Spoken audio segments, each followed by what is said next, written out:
اندر سے پہلے بہت شور شرابے کی آواز آ رہی تھی۔ یاسر کو یوسف نے دکان پر اتار دیا تھا اور یاسر اب اس دکان والے شخص سے معلومات حاصل کر رہا تھا جو کہ اس آدمی کا ہی دوست تھا۔ یوسف نے دروازہ بجایا لیکن ایک دم سناٹا چھا گیا، کسی نے دروازہ نہیں کھولا۔ یوسف نے پھر دروازہ بجایا اور دوسری دفعہ پر دروازہ کھولا گیا تھا۔ کھولنے والی لڑکی تھی، یقیناً وہ اس لڑکے کی بہن ہی تھی۔ جی کہیں، ہمیں آپ کے گھر کی تلاشی لینی ہے۔ آپ نے ایف آئی آر درج کروائی تھی پولیس اسٹیشن میں یوسف ملک ہوں۔ جی، آپ کو کیا ڈھونڈنا ہے؟ آپ نہیں جانتی ہم کس کو پکڑنے کے لیے آئے ہیں؟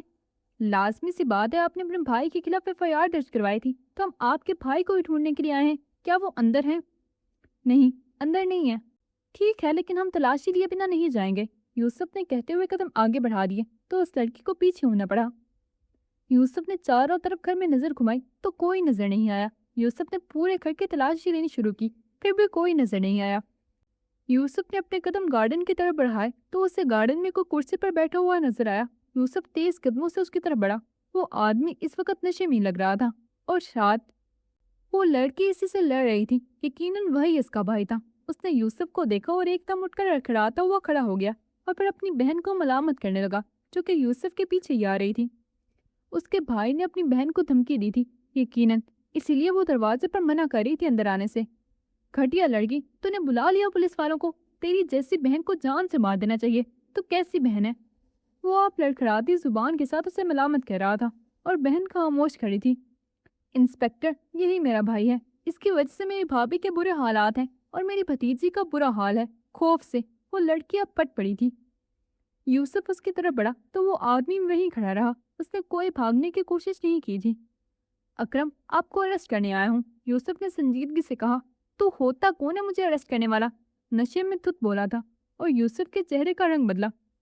دیکھیں، آپ آرام سے ہمارے ساتھ پولیس اسٹیشن چلیں، نہیں تو ہمیں زور آزمائی بھی آتی ہے۔ یوسف کے کہنے پر اس آدمی کے ماتھے پر سلوٹیں پڑی تھی اور پھر اس نے ہاتھ اٹھا کر یوسف کو مارنا چاہا۔ یوسف فوراً سے بچ گیا تھا، جبکہ یوسف نے برق رفتاری سے اپنے ہاتھ کا مکہ بنا کر اس آدمی کے ناک پر دے مارا۔ اس کی ناک سے ایک تھار کی طرح خون نکلنے لگا۔ اس آدمی کے 14 طبق روشن ہو گئے تھے۔ بے غیرت، خبیث انسان، تجھے کہہ رہا ہوں نا تمیز سے چل۔ تیری ہمت کیسے ہوئی میرے پہ ہاتھ اٹھانے کی؟ دوبارہ اگر یہ غلطی کی تو تیری لاش اس گھر سے لے کر نکلوں گا۔ یوسف کا چہرہ غصے سے سرخ پڑنے لگا تھا۔ وہ آدمی اب خاموشی سے دیکھ رہا تھا یوسف کے چہرے کو۔ اس کی بہن ڈری ہوئی تھی۔ اب کی بار یوسف نے کھینچ کر ایک تھپڑ اس کے منہ پر مارا تھا۔ اس کا سارا نشہ ہوا ہو گیا۔ ایک تھپڑ کی بات تھی اور اسے ہوش آ گیا تھا۔ انسپکٹر صاحب، معاف کر دیں۔ بیٹا، تو جیل جائے گا۔ تو نے تو ایک پولیس آفیسر کے اوپر ہاتھ اٹھایا ہے، تجھے تو نہیں چھوڑوں گا۔ یوسف اب کی بار اس کو سر گھسیٹتے ہوئے باہر نکل آیا اور پھر گاڑی میں بٹھا دیا۔ یاسر، جو کچھ فاصلے پر ہی کھڑا تھا، جس کو دکان سے کچھ خاص معلومات نہیں ملی تھی، اس کو دیکھتا ہوا فوراً گاڑی میں آ بیٹھا۔ گھر میں ہی تھا یہ خبیث۔ تو سر، اب اس کا کیا کرنا ہے؟ اس کا کچھ نہیں کرنا یاسر، اس کو جیل میں ڈالنا ہے۔ اندر بہت اڑ رہا تھا، لیکن ابھی ایک چیز کرنی باقی ہے۔ یوسف نے گاڑی ہاسپٹل کے راستے کی طرف گھما دی۔ وہ اس کو لے کر گھسیٹتے ہوئے ہاسپٹل میں داخل ہوا اور پھر اس کمرے میں گیا جہاں پر اس آدمی کی بیوی وینٹیلیٹر پر لگی تھی۔ اس نے ملزم کو کھینچ کر اس عورت کے سامنے کھڑا کیا اور سنجیدگی سے بولا، مردوں کو چاہیے کہ وہ عورتوں پر ستم نہ ڈھایا کریں، وہ اللہ کی بنائی ہوئی معصوم مخلوق میں سے ایک ہیں۔ یوسف نے اس آدمی کا چہرہ دیکھتے ہوئے کہا، جو شرمندگی سے پانی پانی ہو رہا تھا۔ اس کو تو ہوش ہی اب آیا تھا وہ کیا کر رہا تھا اپنی بیوی کے ساتھ۔ اور ایک مرد کو چاہیے کہ عورت کا اتنا صبر نہ آزمائے کہ اس کی روح مر جائے، وہ سانس تو لیتی ہو لیکن زندہ نہ ہو۔ اس عورت کی آنکھوں میں اب بے ساختہ آنسو آنے لگے تھے۔ ملزم بھی اب آنسو بہا رہا تھا۔ وہ جانتا تھا کہ اس کا جیل جانا تو پکا تھا، لیکن اس کو اپنے کیے پر پچھتاوا تھا کہ وہ نشے کی حالت میں کس طرح سے درندوں کی طرح اپنی بہن اور بیوی کو مارتا تھا۔ اس نے آنکھ بھر کے اپنی بیوی کو دیکھا اور پھر کھڑے ہو کر اپنے ہاتھ جو کر گڑ گڑا کر رونے لگا۔ مجھے معاف کر دو ماہی، مجھے معاف کر دو، مجھ سے بہت بڑی غلطی ہو گئی۔ میں نے یہ سب کیا تمہارے ساتھ، میں بہت گرا ہوا انسان ہوں۔ یوسف نے ایک نظر وینٹیلیٹر پر لگی اس عورت کو دیکھا اور یوسف ایک بار پھر بولا، اور عورتوں کو چاہیے کہ کمزور رہنا چھوڑ دیں، کمزور لوگوں کو یہ دنیا جینے نہیں دیتی، یہ دنیا بہت ظالم ہے۔ اس عورت نے گردن ہلا دی۔ یوسف ملک بہت بڑی نصیحت دے کر اس آدمی کو گھسیٹتا ہوا باہر کی طرف لے گیا۔ عورت کبھی ایک مرد سے کم نہیں ہوتی، اللہ نے عورت کو بہت صبر سے نوازا ہے۔ عورت کا دل بہت مضبوط ہوتا ہے، لیکن اللہ نے عورت کو وجود بہت نازک دے دیا ہے۔ یہ جو مرد سوچتے ہیں نا کہ اپنی عورت کو ماریں گے، ڈرائیں گے تو یہ مرد کہلائیں گے، یہ ان کی نیچ حرکت ہے۔ عورتوں کو مارنا اور ڈرانا ایک نیچ حرکت ہے۔ مرد کو اللہ نے عورت کی حفاظت کے لیے بنایا ہے۔ اللہ نے ایک عورت کے لیے 4 پہرے دار مقرر کیے ہیں، باپ، بھائی، شوہر اور بیٹا۔ اللہ نے مرد کو عورت کی حفاظت کے لیے بنایا ہے، نہ کہ اس پر ستم ڈھانے کے لیے۔ اللہ نے مرد کو طاقتور اس لیے بنایا ہے تاکہ وہ اپنی عورت کی حفاظت کر سکے، نہ کہ اس عورت پر ستم کرے۔